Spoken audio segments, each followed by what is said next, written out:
नमस्कार, आप देख रहे हैं न्यूज 18 बिहार झारखंड। मैं आपके साथ लक्ष्मी। केंद्रीय अल्पसंख्यक और कानून मंत्री किरेन रिजिजू ने लोकसभा में वक्फ संशोधन विधेयक 2024 पेश कर दिया है। लोकसभा में भारी हंगामे के बीच रिजिजू ने बिल पेश किया और उन्होंने कहा कि इस विधेयक का उद्देश्य वक्फ संपत्तियों को अवैध कब्जे से मुक्त कराने के अलावा गरीब मुसलमानों और मुस्लिम महिलाओं को न्याय प्रदान करना है। देखिए, बिल पेश किए जाने के बाद मुख्य विपक्षी पार्टी कांग्रेस ने कहा है कि यह बिल अधिकारों पर चोट है। कांग्रेस ने कहा है कि यह बिल संविधान की मूल भावना के खिलाफ है। तो आपको बता दें कि वक्फ संशोधन बिल पेश कर दिया गया। मंत्री किरेन रिजिजू ने संशोधन बिल पेश किया संसद में और आपको बता दें कि बिल में 40 संशोधन किए गए और इसके बाद जमकर बवाल मचा हुआ है। विपक्षी पार्टियां इसका विरोध कर रही हैं, साथ ही साथ इस बिल को मुस्लिम विरोधी बताया जा रहा है। इसी को लेकर आपको बता दें जो सत्ता पक्ष के मंत्री हैं उनका वो लोग समर्थन दे रहे हैं, तो वही विपक्ष के जो मंत्री हैं वो इसे उसके खिलाफ हैं। Sir, with your permission, I rise to move for leave to introduce the Waqf Amendment Bill 2024. Lok Sabha में वक्फ संशोधन बिल 2024 पेश हो गया। केंद्रीय मंत्री किरेन रिजिजू ने संशोधन बिल को पेश किया। उन्होंने कहा कि इस विधेयक का उद्देश्य वक्फ संपत्तियों को अवैध कब्जे से मुक्त कराने के अलावा गरीब मुसलमानों और महिलाओं को न्याय प्रदान करना है। जो विपक्ष हंगामा कर रहा है, अगर वो इसे पढ़ेगा तो वो भी इसका समर्थन ही करेगा। हमने जो ब्रॉड बेस किया है, किसी का हक छीनना तो बात छोड़ दीजिए, जिनको हक नहीं मिला है उनको हक देने के लिए ये बिल लाया गया है। इसमें महिलाओं के लिए, बच्चों के लिए और मुसलमान समाज में जो पिछड़े हैं, जिसको आज तक कभी मौका नहीं मिला, जिसको दबा के रखा हुआ है, उनको जगह देने के लिए ये बिल लाया गया है। संसद में वक्फ संशोधन बिल पर जेडीयू ने समर्थन किया। पंचायती राज मंत्री ललन सिंह ने कहा कि हम इस बिल के समर्थन में, ये मुस्लिम विरोधी बिल नहीं है। उन्होंने कहा कि ये मुसलमानों के हित में है और विपक्ष गलत बातें और भ्रम फैला रहा है। हम गवाह हैं कि कैसे सिखों को मारा गया, हम गवाह हैं कि सड़क पर कैसे कत्ले-आम हुए। ये भ्रम फैलाना चाहते हैं और ये बात करते हैं अल्पसंख्यकों की, अल्पसंख्यक की बात कर रहे हैं। केसी वेणुगोपाल जी अल्पसंख्यक की बात करते हैं। इस देश में हजारों पंजाबी सिखों को किसने मारने का काम किया था? किसने उसकी हत्या की थी? आपने की थी, आपकी पार्टी ने किया था। हम उसके गवाह हैं, हम उसके गवाह हैं। ललन सिंह ने सदन में बिल पर विपक्ष के विरोध को ढकोसला बताते हुए केसी वेणुगोपाल को वो दौर भी याद दिलाया जिसमें खुलेआम सिख समुदाय की हत्या की गई। वैसे केंद्र के इस बिल का कांग्रेस ने विरोध किया है और तर्क दिया जा रहा है कि ये संविधान की मूल भावना के खिलाफ है। This provision, anybody, non-Muslims also be part of Waqf Council, is directly an attack on the faith and freedom of religion. तो हो हंगामे के बीच वक्फ बोर्ड संशोधन अधिनियम बिल पेश हो चुका है और सरकार इस संशोधन के पक्ष में अपना तर्क देते हुए महिलाओं और बच्चों को प्राथमिकता देने की बात कह रही है। तो विपक्ष को इसमें देश बांटने की साजिश नजर आ रहा है। कुल मिलाकर वक्फ बोर्ड संशोधन बिल पर सियासत बेहिसाब गर्म है। Bureau report, news 18। और देखिए, वक्फ संशोधन बिल को लेकर के जबरदस्त हंगामा मचा हुआ है। तो आइए अब जानते हैं कि सरकार ने जो बिल पेश किए हैं उसमें क्या क्या संशोधन किए गए हैं। देखिए, वक्फ संशोधन बिल 2024, आपको बता दें कि क्या क्या संशोधन किए गए। इस धारा के तहत वक्फ बोर्ड को पहले शक्तियां थी और आपको बता दें कि किसी संपत्ति के वक्फ संपत्ति होने का निर्णय लेने की शक्ति इस बोर्ड के पास है। केंद्रीय पोर्टल और डेटाबेस के जरिए संपत्तियों का पंजीकरण कराना अब अनिवार्य हो गया। केंद्रीय पोर्टल पर संपत्तियों का विवरण दर्ज करना भी अब अनिवार्य होगा। वक्फ बोर्ड में मुस्लिम महिलाओं को प्रतिनिधित्व अब मिलेगा, यानी कि इसमें मुस्लिम महिलाएं भी होंगी। केंद्रीय वक्फ परिषद और राज्य वक्फ बोर्ड में 2 महिलाएं होनी चाहिए, ये अब अनिवार्य कर दिया गया है। केंद्रीय परिषद में 1 केंद्रीय मंत्री और 3 सांसद इसमें शामिल होंगे। और देखिए, मुस्लिम संगठन के 3 प्रतिनिधि और 3 मुस्लिम कानून विशेषज्ञ भी इसमें शामिल होंगे। सुप्रीम कोर्ट या हाई कोर्ट के 2 पूर्व न्यायाधीश भी इसमें शामिल होंगे। और इस तरीके से इसमें संशोधन किया गया है ताकि कोई गड़बड़ी ना हो सके और जो गरीब मुसलमान होते हैं, जो दान देते हैं, उनकी संपत्तियों पर किसी तरीके से अवैध कब्जा ना हो और मुस्लिम महिलाएं जो हैं उनको भी किसी प्रकार की कोई परेशानी ना हो। वक्फ संशोधन बिल का जेडीयू के समर्थन किए जाने के बाद अब देखिए राजनीतिक बयानबाजी तेज हो चुकी है। आरजेडी ने कहा है कि ललन सिंह के इस बयान से जेडीयू का मुस्लिम विरोधी चेहरा सामने आया है। तो वहीं बीजेपी ने जेडीयू के समर्थन का स्वागत किया। बीजेपी के राष्ट्रीय प्रवक्ता सैयद शाहनवाज हुसैन ने कहा है कि वक्फ के नाम पर जो लूट हो रही है, ये पहल उसे रोकने की कोशिश है। तो एलजेपी रामविलास के सांसद शांभवी चौधरी ने भी इस बिल का समर्थन किया है। बिल पर जनता दल यूनाइटेड के ललन सिंह ने जो बातें कही, जनता दल यूनाइटेड का मुस्लिम विरोधी, अल्पसंख्यक विरोधी चेहरा खुल करके सामने आया। भारतीय जनता पार्टी के हिडन एजेंडे पर जनता दल यूनाइटेड काम करती है। मुखौटा है भाजपा का जनता दल यूनाइटेड। जदयू तो बीजेपी के साथ है, बीजेपी के हर निर्णय को मदद करेगी। जदयू की अपनी कोई अहमियत तो है नहीं, बीजेपी के हर स्टैंड को सपोर्ट करेगी। वक्फ बोर्ड को लेकर बीजेपी की जो मंशा है वो पहले से ही संदेह के घेरे में रहा है। जो वक्फ के जो अधिकार हैं वो कानूनी दायरे से बाहर हो गए थे, कानूनी दायरे में उसको लाया जा रहा है। इस पर जो हंगामा बर्पा किया जा रहा है ये गलत है। मोदी सरकार की नीयत है कि वक्फ के नाम पर जो लूट होती है उसको बंद किया जाए। हमारा पार्टी हमेशा अल्पसंख्यक वर्ग के साथ खड़ा रहता है और आज भी जो वक्फ अमेंडमेंट बिल है, जो 1995 के एक्ट को अमेंडमेंट, जो उसके एक्ट के प्रोविजंस में अमेंडमेंट ला रहे हैं, हम लोग उसके पक्ष में है। पर हाँ, अगर ऐसे कुछ लोग हैं जो इस पे वाइडर कंसल्टेशन चाहते हैं, अगर ये बिल कमेटी के पास जाती है, हमें इससे कोई आपत्ति नहीं है। केंद्रीय मंत्री चिराग पासवान ने वक्फ संशोधन बिल का समर्थन किया है। चिराग ने कहा कि विपक्ष इस पर भ्रम फैलाने की कोशिश कर रहा है। ये बिल वक्फ बोर्ड में पारदर्शिता लाने के लिए लाया गया है और ये बिल अभी पेश हुआ है, पास नहीं हुआ है। पेश किया गया है, पास नहीं किया गया। इसको सिर्फ इंट्रोड्यूस किया गया था इस बिल को।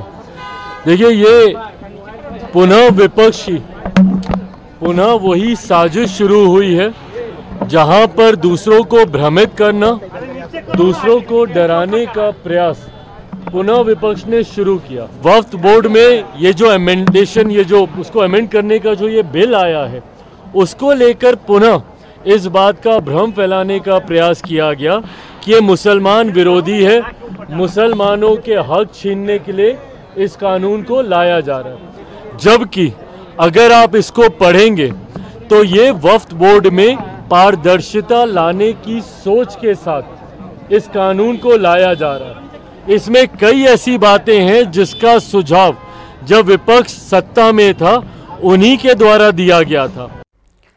आइए बात करते हैं बिहार में अजब गजब पुल की। देखिए, बिहार में अजब गजब पुलों की चर्चा पूरे देश में हो रही है। न कोई नदी, न कोई सड़क, खेत के बीचों बीच पुल का निर्माण कर दिया गया। अररिया में रानीगंज के पुल की हमने कुछ दिन पहले तस्वीर आपको दिखाई थी और अब ऐसी ही तस्वीर पलासी से भी आई है, जहां पर बीच खेत में पुल बना दिया गया। हैरत की बात यह है कि इस पुल तक पहुंचने के लिए ना तो कोई अप्रोच रोड है और ना ही कोई सड़क। समस्तीपुर के सीढ़ी वाले पुल के बाद अररिया के रानीगंज और पलासी में खेत के बीच बने पुलों ने विभाग पर गंभीर सवाल खड़े किए हैं। सवाल यह है कि बिना अप्रोच पथ के पुल कैसे बना दिया गया। इस रिपोर्ट में देखिए।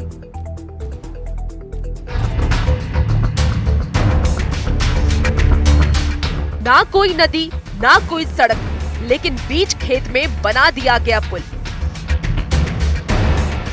बिहार में हैरत में डालने वाले पुलों की कहानी हर रोज बढ़ती जा रही है।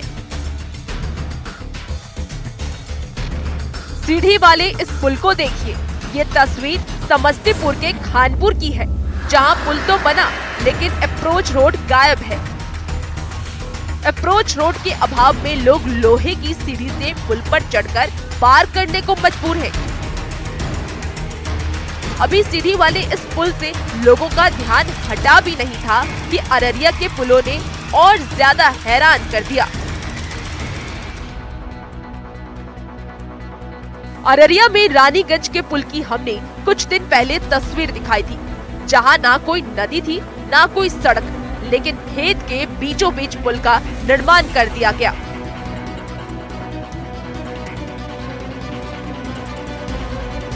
अब ऐसी ही तस्वीर पलासी से भी आई है, जहां खेत में पुल बना दिया गया।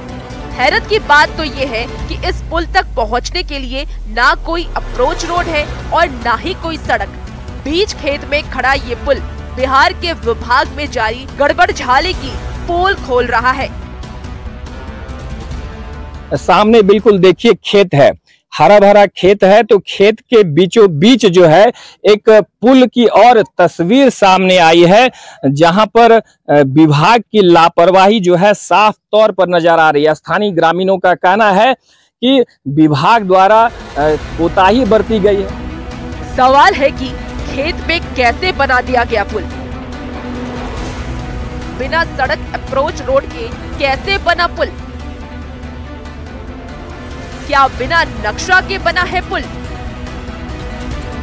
इन सवालों पर भले ही अधिकारियों ने चुप्पी साध रखी हो, लेकिन बिहार के ग्रामीण कार्य मंत्री अशोक चौधरी से जब सवाल हुआ तो उन्होंने बखूबी जवाब दिया। अशोक चौधरी ने बताया कि जब पुल बना था तो रास्ते को मंजूरी मिली थी, लेकिन बाद में ग्रामीणों ने जमीन देने से मना कर दिया। हम लोगों ने डिपार्टमेंट के पित्त पत्र दिया है अपने एसीएस को और आग्रह किया है कि ये पूरी जांच कीजिए कि किनके समय ये स्कीम सैंक्शन हुआ था, कौन पदाधिकारी ने इसके सैंक्शन में अपनी भूमिका का निर्वहन किया था और किसने इस पुल को प्रपोज किया था। मंत्री अशोक चौधरी के मुताबिक इस मामले में विभाग को पत्र लिखा गया है और पूरे मामले की जांच की जा रही है। न्यूज़ 18 के लिए पटना से आनंद अमृतराज और अररिया से सतीश कुमार की रिपोर्ट। और पटना से एक बड़ी खबर सामने आ रही है। ज्ञान भवन के सामने छात्रों का हंगामा। निजी कोचिंग का कार्यक्रम चल रहा, कार्यक्रम में नहीं जाने देने पर बवाल। पास होने के बावजूद अंदर नहीं जाने देने का आरोप लगा रहे हैं छात्र। गुस्साए छात्रों ने सड़क जाम कर दिया। मौके पर पुलिस पहुंची, पुलिस ने छात्रों को खदेड़ा। आपको बता दें मौके पर अफरा तफरी का माहौल, छात्रों को समझाने की कोशिश जारी है। तो आपको बता दें कि एक निजी कार्यक्रम में नहीं जाने देने पर छात्रों ने जबरदस्त हंगामा किया। ज्ञान भवन के सामने छात्रों ने हंगामा किया। ज्यादा जानकारी देंगे न्यूज़ 18 संवाददाता संजय हमारे साथ जुड़ रहे हैं। संजय, देखिए छात्र जो है हंगामा कर रहे हैं, आखिर क्या मामला है? देखिए काफी संख्या में स्टूडेंट्स जो हैं, छात्र हैं, छात्राएं हैं और इनकी संख्या काफी ज्यादा है। इनका आरोप है कि जो निजी कोचिंग इंस्टीट्यूट है, आकाश इंस्टीट्यूट इसका नाम बताया जा रहा है और इसके वो पास भी दिखा रहे हैं। उसपे उनका ये कहना है कि पास इन्होंने परचेज किया था, हजार रुपए लगाए थे इन्होंने और उसके बावजूद उन्हें अंदर जाने की अनुमति नहीं दी जा रही है। और फिलहाल जो नाराज छात्र हैं उन्होंने गांधी मैदान के पास रोड को ब्लॉक कर दिया। काफी संख्या में, सैकड़ों की संख्या में छात्र, पुलिस मौके पर पहुंची, उन्होंने खदेड़ दिया। इसके बावजूद छात्र वहां से हटने का नाम नहीं ले रहे हैं। अफरा तफरी का माहौल है। फिलहाल पुलिस जो है सिचुएशन कंट्रोल करने में लगी हुई है। जी तो संजय, क्या आकाश इंस्टीट्यूट के मैनेजमेंट से किसी प्रकार की कोई बातचीत हुई है आपकी? देखिए वहां लोग पहुंचे हैं लेकिन मीडिया के सामने कोई भी बोलने को कुछ तैयार नहीं है और छात्र दूसरी तरफ ये पास दिखा रहे हैं मीडिया को और लगातार कह रहे हैं कि उन्हें भी अंदर जाने की अनुमति दी जाए क्योंकि उन्होंने भी पास परचेज किया है। आधिकारिक तौर पे जो आकाश इंस्टीट्यूट है उनके लोग के सामने कुछ नहीं बोल रहे हैं, लेकिन फिलहाल यहाँ पर तफरी का माहौल है। पुलिस सिचुएशन को टैकल करने में लगी हुई है। जी ठीक है संजय, धन्यवाद आपका तमाम जानकारियों के लिए। और एक खबर राजधानी पटना से, जहां बीएन कॉलेज हॉस्टल के मेन गेट के पास में फायरिंग की घटना हुई और ये घटना पीर बहोर थाना क्षेत्र की बताई जा रही है। देखिए बताया जा रहा है कि कुछ असामाजिक तत्वों ने फायरिंग कर इलाके में दहशत फैलाने की कोशिश की है। इस घटना की सूचना पर पुलिस भी मौके पर पहुंची, पूरे मामले की जांच पड़ताल की। पुलिस ने मौके से 4 खोखे भी जब्त किए। बीएन कॉलेज हॉस्टल के छात्रों का आरोप है कि सैदपुर हॉस्टल के छात्रों से उनकी झड़प हुई थी। उसके बाद काफी संख्या में वो लोग पहुंचे और फायरिंग भी की। सैदपुर हॉस्टल पटना विश्वविद्यालय का हॉस्टल है। फिलहाल पुलिस पूरे मामले की छानबीन कर रही है। ये एक्सक्लूसिव तस्वीरें न्यूज़ 18 बिहार झारखंड आपको दिखा रहा है। देखिए ये खोखे जो वहां से बरामद किए गए मौके से, उसकी तस्वीर टीवी स्क्रीन पर आपको दिखा रहे हैं। बीएन कॉलेज छात्रावास के गेट पर फायरिंग का ये मामला।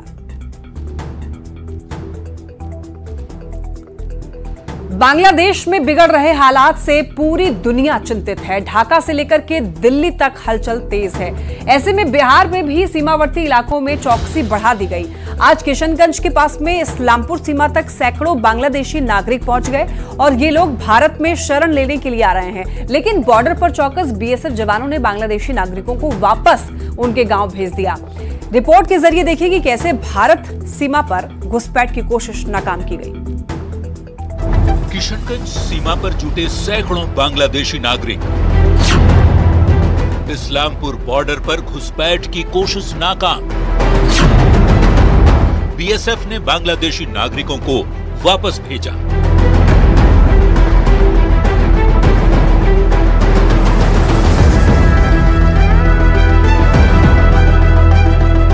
बांग्लादेश का मुद्दा हर कहीं पर छाया हुआ है। बांग्लादेश में उपद्रवी हिंदुओं को निशाना बना रहे हैं। उनके घरों और दुकानों को लूटा जा रहा है। लोगों की हत्या तक की जा रही है। ऐसे में अपनी जान बचाने के लिए हजारों बांग्लादेशी भारत के बॉर्डर की ओर भाग रहे हैं। ढाका से दिल्ली तक हलचल तेज है तो बिहार में भी सरकार और प्रशासन अलर्ट पर है। किशनगंज से सटे बंगाल के इस्लामपुर थाना क्षेत्र में बांग्लादेश की सीमा पर सैकड़ों बांग्लादेशी नागरिक आ गए और भारत में शरण मांगने लगे। बांग्लादेशी नागरिकों के बॉर्डर पर जमा होने की सूचना मिलते ही बीएसएफ हरकत में आ गया। बीएसएफ के अधिकारी और जवानों ने सभी नागरिकों को वापस उनके गांव भेज दिया। सीमा सुरक्षा बल का कहना है कि 2 बीओपी में घुसपैठ की कोशिश की गई, लेकिन अधिकारियों और जवानों ने बांग्लादेशी नागरिकों को समझा बुझाकर सभी को वापस भेज दिया। सभी बीओपी पर अतिरिक्त जवानों की तैनाती की गई है। आपात स्थिति से निपटने के लिए 24 घंटे सख्त निगरानी का निर्देश भी दिया गया है। आशीष सिन्हा, न्यूज़ 18, किशनगंज। बिहार में शिक्षा व्यवस्था कैसे सुधरे, एजुकेशन क्वालिटी को और बेहतर कैसे बनाया जाए, इस पर विभाग के एसीएस एस सिद्धार्थ ने सभी जिलों के डीईओ को खास निर्देश जारी किए। 5 अहम बातों को लेकर के विशेष तौर पर निर्देश जारी किए गए। शिक्षकों की भूमिका और दायित्वों को 5 श्रेणियों में बांटा गया। इनमें छात्रों की उपस्थिति, स्कूल प्रबंधन, कक्षा प्रबंधन और आपको बताते चलें छात्र प्रबंधन और अभिभावक प्रबंधन पर जोर देने की बात कही गई है। और देखिए शिक्षकों को ये सुनिश्चित करना होगा। देखिए 5 दायित्वों पर जोर दिया गया है। वो कौन कौन से दायित्व हैं आपको बता रहे हैं। छात्र की उपस्थिति, नोटबुक, पानी की बोतल लेकर के बच्चों को आना होगा और छात्र की उपस्थिति जो है ये दायित्व होगा शिक्षकों का। कक्षा शुरू होने से 10 मिनट पहले सभी को पहुंच जाना है क्लासरूम में, ये जरूरी है। और देखिए विद्यालय में ई शिक्षा कोश ऐप पर हाजिरी दर्ज करना होगा जो बच्चे वहां पर पहुंचेंगे। और साथ ही साथ आपको बता दें एमडीएम सुनिश्चित भी किया जाएगा। ये दायित्व है और इस पर अब जोर दिया जा रहा है। शिक्षक मार्गदर्शिका और इसमें क्या क्या पॉइंट्स हैं वो आपको दिखा रहे हैं। देखिए स्कूल प्रबंधन जो है, हर दिन चेतना सत्र में नैतिक मूल्यों पर चर्चा किया जाएगा। और साथ ही साथ आपको ये बताते चलें इसके जरिए शिक्षकों की क्या क्या दायित्व हैं उस पर जोर दिया गया। कक्षा प्रबंधन, देखिए ब्लैक बोर्ड पर तारीख, दिन, छात्रों की संख्या लिखे जाएंगे, यानी कि ब्लैक बोर्ड के कॉर्नर पर, और छात्रों की उपस्थिति ऐप और रजिस्टर दोनों में ही दर्ज किया जाएगा। ये भी जरूरी है, इसको सुनिश्चित करना टीचर का काम होगा। और देखिए शिक्षकों की कमी होने पर मल्टीग्रेड क्लासरूम चलाए जाएंगे, यानी कि अगर शिक्षकों की कमी हो जाती है तो फिर मल्टीग्रेड क्लासरूम चलाए जाएंगे। होमवर्क के लिए छात्रों को हर दिन टास्क देने के लिए प्रेरित किया जा रहा है ताकि हर दिन होमवर्क दिया जाए बच्चों को और उसमें बच्चों का मन लगे। हर दिन चेतना सत्र में शामिल हों छात्र। और इस बीच देखिए एक बड़ी खबर सामने आ रही है। पेरिस ओलंपिक में भारत को ब्रॉन्ज मिला। ये बड़ी खबर आप तक पहुंचा रहे हैं। हॉकी में भारत को ब्रॉन्ज मेडल मिला है पेरिस ओलंपिक में। आपको बताते चले खेल जगत से जुड़ी ये बड़ी खबर। देखिए पेरिस ओलंपिक में भारत को ब्रॉन्ज, और देखिए पूरा देश जो है टकटकी निगाहों से आस लगाए बैठा था कि आखिर कौन सा मेडल मिलने वाला है भारत को। तो खबर सामने आ गई है। आपको बता दें पेरिस ओलंपिक में भारत को ब्रॉन्ज मेडल मिला है। पेरिस ओलंपिक में भारत के हाथ ब्रॉन्ज मेडल लगा है। ये बड़ी खबर इस वक्त की। हॉकी में भारत को ब्रॉन्ज मेडल मिला है। काफी अच्छा प्रदर्शन किया है। 2-1 से भारतीय हॉकी टीम जीती। आपको बता दें कि हॉकी टीम ने इस बार बहुत अच्छा प्रदर्शन किया है पेरिस ओलंपिक में, और देखिए भारत को ब्रॉन्ज हाथ लगा है। आपको बताते चलें खेल जगत से जुड़ी ये खबर, और पूरे बता दें देश भर में हॉकी टीम को लेकर के काफी समय से इंतजार किया जा रहा था कि क्या इस बार भारत के हाथ लगता है। भारत स्पेन के बीच में मुकाबला था और देखिए ओलंपिक में अब इंडिया के 4 मेडल। तो हॉकी खेल में ब्रॉन्ज मेडल भारत के हाथ लगा है। पेरिस ओलंपिक में भारत को ब्रॉन्ज मिला है। ये बड़ी खबर और ये अच्छी खबर है। हॉकी में भारत को ब्रॉन्ज मेडल मिला है। साथ ही साथ आपको बताते चलें 2-1 से भारतीय हॉकी टीम जीती है। ये बड़ी जानकारी, बड़ी खबर। भारत और स्पेन के बीच में मुकाबला था, भारत को ब्रॉन्ज मेडल मिला है। ओलंपिक में अब इंडिया के पास 4 मेडल। बताते चलें आपको, लगातार ओलंपिक गेम से जुड़ी हुई खबर आ रही है और ये एक अच्छी खबर है। इस वक्त की बड़ी खबर खेल जगत से जुड़ी हुई, हॉकी टीम ने इस बार बहुत अच्छा प्रदर्शन किया। सेमीफाइनल में भी बहुत अच्छा प्रदर्शन किया गया हॉकी टीम की तरफ से। और आपको बताते चलें कि पेरिस ओलंपिक में देखिए भारत और स्पेन के बीच में इस बार ये मुकाबला था और ब्रॉन्ज मेडल ओलंपिक में इंडिया के हाथ लगा है। ये बड़ी जानकारी अब तक पहुंचा रहे हैं। बड़ी खबर इस वक्त की, पेरिस ओलंपिक में भारत को ब्रॉन्ज मेडल मिला है। पूरे भारतवासी के लिए ये गर्व का दिन है और पूरे इंडियन हॉकी टीम को बधाई दी जा रही है। आपको बताते चलें हॉकी टीम ने इस बार बहुत ही बेहतरीन प्रदर्शन किया है और काफी लंबे समय से इंतजार था। ओलंपिक में भारतीय टीम बहुत अच्छा प्रदर्शन लगातार कर रही है। എന്നും കളിക്കാൻ പോണതിന് മുമ്പ് വിളിച്ച് ഞങ്ങളോട് പറയും. അപ്പൊ ഞങ്ങള് ഓൾ ദി ബെസ്റ്റ് കൊടുക്കും. കളിക്കണേ, നന്നായി കളിക്കാൻ പറ്റും, നന്നായി കളിക്കണം, എല്ലാം നല്ലതാണെന്ന് പറഞ്ഞ് ഇത്തവണ ജയിക്കുമെന്ന് ഉറപ്പ് നൽകി ഞങ്ങൾ വിട്ടത്. ഇന്ന് ഒരു 4 മണിയായപ്പോ വിളിച്ചായിരുന്നു. ഈ മത്സരം തുടങ്ങിയ പോലെ അമ്മ നല്ല പ്രാർത്ഥനയായിരുന്നു. അതെ, പ്രാർത്ഥിച്ച് കൈവിടാറില്ല ഞങ്ങളെ.